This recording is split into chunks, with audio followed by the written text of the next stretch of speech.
우리에게 주시는 하나님 말씀은 사사기 19장 1절에서 10절까지 말씀 같이 보도록 합니다. 사사기 19장 1절에서 10절까지 말씀 저와 여러분이 한 절씩 나누어서 교독하도록 하겠습니다. 이스라엘의 왕이 없을 그때 에브라임 산지 구석에 거류하는 어떤 레위 사람이 유다 베들레헴에서 첩을 맞이하였더니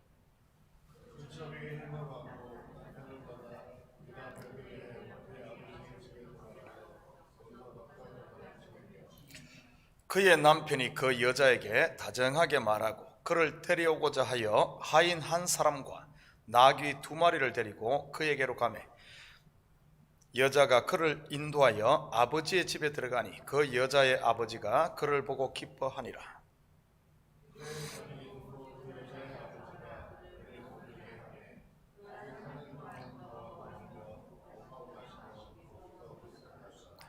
넷째 날 아침에 일찍이 일어나 떠나고 자매 그 여자의 아버지가 그의 사위에게 이르되 떡을 조금 먹고 그대의 기력을 돋운 후에 그대의 길을 가라 하니라.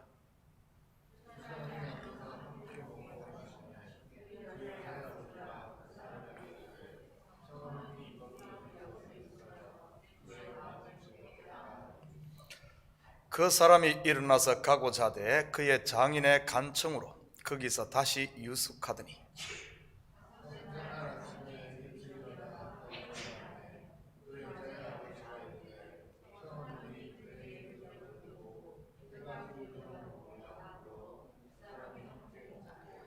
그 사람이 첩과 하인과 더불어 일어나 떠나고자 하매 그의 장인 곧 그 여자의 아버지가 그에게 이르되 보라 이제 날이 저물어 가니 청하건대 이 밤도 유숙하라. 보라 해가 기울었느니라.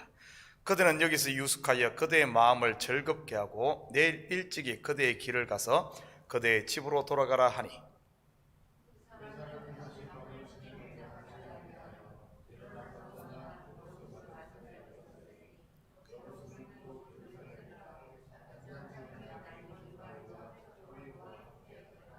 아멘. 좋은 아침입니다.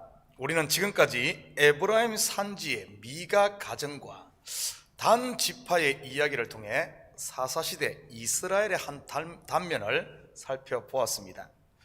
여호와의 이름으로 우상을 만들고 사꾼 제사장을 세워 미가 가정을 통해 자기가 왕된 신앙은 곧 우상 숭배임을 이렇게 다 드러냈지요. 그리고 분배된 기업 내에 있는 아모리 족속, 즉 블레셋 족속을 쫓아내지 않은 단 지파를 통해 자기 부인이 없는 신앙 또한 결국 무너질 자기의 바벨탑을 쌓는 것임을 우리가 알았습니다. 계속해서 당시 이스라엘의 사회상을 적나라하게 보여주는 또 한 스토리가 소개되고 있습니다. 바로 이스라엘의 영적 지도자인 레위인의 이야기입니다. 뒤에 보면 이 레위인으로 인해 이스라엘의 비극적인 내전이 일어나게 되지요. 1절과 2절 같이 봅니다. 이스라엘의 왕이 없을 그때 에브라임 산지 구석에 거류하는 어떤 레위 사람이 유다 베들레헴에서 첩을 맞이하였더니 그 첩이 행음하고 남편을 떠나 유다 베들레헴 그의 아버지의 집에 들어가서 거기서 넉 달 동안을 지내며 오늘 본문의 스토리 또한 이스라엘의 왕이 없을 그때로 시작을 합니다. 무슨 말이라고 했습니까? 선민 이스라엘이 하나님을 버리고 자기가 왕 노릇, 이 하나님 노릇 한다는 이런 말이라고 했지요. 우리는 지금까지 에브라임 산지의 미가 가정을 통해 이스라엘의 영적 무지에 대해서 공부했습니다. 1절을 자세히 보면 왜 이스라엘이 이렇게 영적 무지에 이르게 되었는가를 짐작할 수 있는 힌트를 발견할 수 있습니다. 어떤 레위 사람이 유다 베들레헴에서 첩을 맞이하였다. 그 첩이 행음하고 하나님께 거룩하게 구별된 레위인, 즉 종교 지도자들의 타락을 단면적으로 보여주지요. 레위인이 첩을 둔다는 것은 상상을 할 수 없는 일인데 그 첩이 또한 행음까지 했네요. 그럼에도 다시 자기의 필요를 따라 첩을 찾으러 가는 레위인. 이들 스스로가 율법에 무지하고 지키지 않으니 어떻게 백성들을 올바르게 가르치겠습니까? 그러니 백성들이 무지한 것은 불을 본 듯 뻔하지요. 부패한 레위인 가정을 한마디로 표현하면 거짓 남편의 거짓 아내라고 표현할 수 있지요. 에브라임은 북이스라엘의 대표적인 지파입니다. 그리고 유다는 이 남유다를 대표하고요. 에브라임 산지의 레위인은 거짓 남편을, 그리고 유다 베들레헴의 첩은 거짓 아내를 말하는 것이지요. 이는 곧 그들이 하나님이라고 섬기는 대상도 참 하나님이 아닌 우상임을 폭로하는 것이요, 또한 우상을 섬기는 백성들의 신앙도 거짓이라는 것입니다. 이는 곧 종교 지도자의 타락, 백성도 타락했다는 뜻이기도 하고요. 이것을 신학적인 용어를 빌어서 쓴다면 인간의 전적 부패라고나 이렇게 말할 수 있지요. 이 상태를 창세기 1장에서는 이렇게 다르게 표현합니다. 창세기 1장 2절입니다. 땅이 혼돈하고 공하며 흑암이 깊음 위에 있고 하나님의 영은 수면 위에 운행하시니라. 혼돈, 공허, 흑암이지요. 3절 같이 봅니다. 그의 남편이 그 여자에게 다정하게 말하고 그를 데려오고자 하여 하인 한 사람과 나귀 2마리를 데리고 그에게로 가며 여자가 그를 인도하여 아버지의 집에 들어가니 그 여자의 아버지가 그를 보고 기뻐하니라. 그의 남편이 그 여자에게 다정하게 말하고 언뜻 보기에는 참 아름답고 좋아 보입니다. 음행한 아내에게 아주 관대한 통큰 남편같이 보이잖아요. 율법에는 음행한 아내에 대해 뭐라고 말하는지 볼까요? 레위기 20장 10절입니다. 누구든지 남의 아내와 간음하는 자 곧 그의 이웃의 아내와 간음하는 자는 그 간부와 음부를 반드시 죽일지니라. 레위인 남편이 사랑이 많아서 이렇게 모든 건 용서하고 다정하게 말하는 것일까요? 그를 데려오고자 하여, 다정하게 말하는 목적이 나오네요. 데려오고자 하여. 이 말은 남편이 다시 아내와 합한다는 그런 의미가 아닌 이런 물건을 찾는다 하는 그런 의미가 더 강하지요. 4절 같이 봅니다. 그의 장인 곧 그 여자의 아버지가 그를 머물게 하며 그가 3일 동안 그와 머물며 먹고 마시며 거기서 유숙하다가, 그 레위인은 3일간을 여자의 집에 머물며 먹고 마시고 유숙합니다. 우리가 알다시피 성경에서 3일은 완성의 수요, 회복의 수입니다. 그래서 아브라함도 이삭을 모리아산에 바치기 위해 3일 길을 걸은 후에 여호와 이레의 하나님을 만나지요. 여호와의 산에서 준비된 독자 이삭의 죽음과 부활 말입니다. 이는 곧 하나님의 구원의 비밀인 예수 그리스도의 십자가와 부활을 통한 자기 백성의 구원을 예표하지 않습니까? 요나 또한 3일간의 물고기 뱃속에서 실현 후 육지로 나오게 되어 니느웨를 구원할 이 사명자로 다시 회복되지요. 예수님께서도 무덤에서 3일 만에 다시 살아납니다. 이 레위인 또한 그의 첩과 3일을 장인의 집에서 유숙합니다. 3일이면 모든 것이 회복되어 새 출발이 되어야 하지요. 그런데 이 레위인과 그의 첩은 3일이 되어도 그러지가 못하나요? 5절과 6절 우리 같이 봅니다. 넷째 날 아침에 일찍이 일어나 떠나고 자매 그 여자의 아버지가 그의 사위에게 이르되 떡을 조금 먹고 그대의 기력을 돋운 후에 그대의 길을 가라 하니라.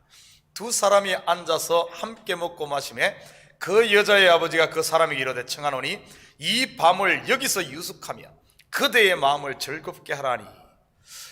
장인이 가만히 보니 3일이 지나도 두 사람이 온전히 회복된 것 같아 보이지 않았나 봅니다. 그래서 어떻게든 두 사람을 하나로 만들려고 사위를 붙들어 둡니다. 그렇게 해서 넷째 날도 붙들어 두고 다섯째 날까지 붙들어 둡니다. 장인의 극진한 접대와 노력에도 불구하고 둘 관계는 온전히 하나가 되지 않습니다. 왜 성경 기자는 장인의 이 강청을 이렇게 자세하게 기록한 것일까요? 분명 중요한 이유가 있기에 이렇게 다룬 것은 아닐까요? 오늘은 이 속에 담긴 복음의 비밀을 좀 깊이 있게 살펴보십시다. 성경의 다섯이라는 숫자는 다섯은 율법을 상징하는 숫자입니다. 모세오경, 모세가 쓴 5권의 책도 율법을 말하지 않습니까? 이는 곧 레위인의 장인은 율법의 의로 어떻게든 둘을 하나로 만들어 보려고 안간힘을 쓰는 이스라엘의 모습을 보여주고 있는 것이지요. 그런데 그게 그렇게 될까요? 될 리가 만무하죠. 왜냐하면 처음부터 잘못된 만남이었는데 말이지요. 서두에 살펴보았듯이 거짓 남편의 거짓 아내였으니까요. 구속사적인 관점에서 보면 율법은 참 남편이 아니라는 뜻입니다. 율법은 처음부터 우리를 구원하기 위해 주신 것이 아닙니다. 그렇다면 왜 우리에게 율법을 주셨을까요? 로마서 3장 20절입니다. 그러므로 율법의 행위로 그의 앞에 의롭다 하심을 얻을 육체가 없나니 율법으로는 죄를 깨달음이니라. 바로 우리가 죄인임을 깨닫고 참 남편인 예수께로 인도하기 위한 그것이 바로 율법입니다. 그래서 주신 것이지요. 이 진리를 사도 바울은 갈라디아에서 이렇게 소개합니다. 갈라디아서 3장 23절에서 27절입니다. 믿음이 오기 전에 우리는 율법 아래 매인바되고 계시될 믿음의 때까지 갇혔느니라. 이같이 율법이 우리를 그리스도께로 인도하는 초등교사가 되어 우리로 하여금 믿음으로 말미암아 의롭다함을 얻게 하려 함이라. 믿음이 온 후로는 우리가 초등교사 아래에 있지 아니하도다. 너희가 다 믿음으로 말미암아 그리스도 예수 안에서 하나님의 아들이 되었으니 누구든지 그리스도와 합하기 위하여 세례를 받은 자는 그리스도로 옷 입었느니라. 바로 율법은 우리를 그리스도께로 인도하는 초등교사로 주신 것이지요. 그런데 이 초등교사인 율법을 남편으로 잘못 알고 있는 이스라엘을 고발하는 내용이 오늘 본문의 핵심입니다. 닷새 동안이나 사위를 잡아주고 어떻게든 자기 딸과 화해시켜 보려고 애쓰던 장인의 수고를, 이런 수고를 한 사람을 우리는 신약 성경에서도 찾아볼 수 있습니다. 바로 사마리아의 수가성 여인이지요. 요한복음 4장 17절 18절입니다. 여자가 대답하여 이르되 나는 남편이 없나이다. 예수께서 이르시되 네가 남편이 없다는 말이 옳도다. 너에게 남편 5이 있었고 지금 있는 자도 네 남편이 아니니 네 말이 참되도다. 참 남편을 만나지 못한 사마리아 여인은 율법의 의로 구원에 이루고자 하는 잘못된 당시 이스라엘의 율법주의에 대한 고발입니다. 거짓 남편의 법에 매여 있는 수가성 여인을 참 남편인 예수님이 찾아오지요. 그리고 그 여인에게 다시는 목마르지 않는 샘물 곧 남편이 되어 주었지요. 신기하게도 오늘 본문의 에브라임 산지가 바로 신약의 사마리아 지방입니다. 장인의 그 많은 노력에도 불구하고 결국 그들은 5째 날 그 집을 떠납니다. 이들의 결말은 어떻게 될까요? 과연 해피엔딩일까요? 아닙니다. 이스라엘의 역사에 치우고 싶은 한 페이지를 남기지요. 바로 동족 상잔의 비극을 낳게 됩니다. 신약의 언어로 표현한다면 무너짐이 심하고 울며 이를 갈게 되지요. 결국에 율법은 우리의 죄를 다 폭로시켜서 그 죄를 십자가에 못 박는, 심판한다는 이 그림을 여기서 보여주고 있는 겁니다. 사랑하는 성도 여러분, 여러분은 지금 나를 위해 자신을 내어준 참 남편인 예수를 믿습니까? 아니면 거짓 남편 율법의 종으로 지금도 살고 있습니까? 여러분은 교회 다니며 마음에 은혜와 평강, 감사와 자유함이 있습니까? 아니면 두려움과 매임, 부담과 쫓김의 삶을 삽니까? 기억하십시오. 예수 그리스도만이 우리의 참 남편이요 우리를 자유케 한다는 사실을요. 이 새벽의 기도 가운데 그분에게 나의 모든 것을 내려놓고 오직 나를 향한 그분의 사랑으로 다시 한번 충만하게 채워서 이 오늘 하루도 그분의 사랑 가운데 살고 그분의 사랑을 또 실천하고 그분의 사랑을 이렇게 증거하며 사는 이런 복된 저와 여러분 되시기를 주님의 이름으로 축복합니다. 같이 기도합니다. 사랑의 아버지 하나님, 참으로 감사드립니다.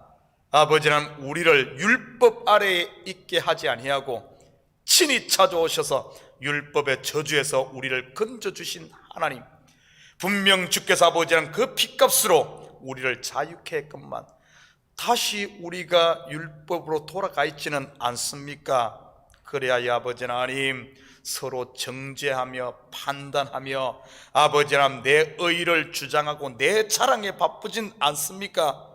하나님, 갈라디아 교회 질책하신 아버지 하나님 그 말씀처럼 이 새벽에 우리 자신을 점검하게 하시고 아버지 하나님 내 자랑이 앞섰고 아버지 하나님 내 의가 없었다면 이 시간 다시 한 번 더 참 남편 되는 예수 앞에 나아가 그의 품 안에서 자유함을 누리고 아버지 하나님 은혜와 평강을 마음껏 누리고 증거하는 저희들 되게 도와주시옵소서. 오직 나를 통해서는 오직 예수만 증거되게 하시고 나는 강고도 없고 예수로만 사는 이런 참된 아버지 하나님 참 남편 아래 사는 행복한 그리스도인으로 살 수 있도록 우리 주님 축복하여 주시옵소서. 감사드리며 예수님의 이름으로 기도드립니다. 아멘. 광고 하나 드리도록 하겠습니다. 오늘 밤에 보니까 폭풍이 오더라고요. 눈폭풍이. 제가 아침에 체크했는데 꽤 오겠어. 한 8인치 12인치 뭐 이 정도 온다 그러는데, 그래서 내일 새벽 예배는 현장에서 드리는 새벽 예배는 내일 하루 쉬도록 하겠습니다. 그러지만은 7시에 우리 교회에서 7시에 우리 줌 화상으로 또 2부 새벽 예배가 있습니다. 줌으로 하는 것은 그냥 집에서 컴퓨터로 할 수 있기 때문에 줌 예배는 정상적으로 합니다. 그래서 내일 설교 맡으신 분은 그냥 교회 오지 마시고요, 집에서 줌으로 제가 교회 줌 오픈할 테니까 그렇게 7시 줌으로 참석하시면 되겠습니다. 줌 주소는 뒤에 나가면 우리 교회 주보에 보면은 안쪽에 보면은 줌 주소가 있으니까요, 처음 오신 분들도 이렇게 모르신 분들도 같이 들어오시면은 예배를 오전 7시에 화상으로 드리도록 하겠습니다. 각자 기도하고 돌아가시기 바랍니다.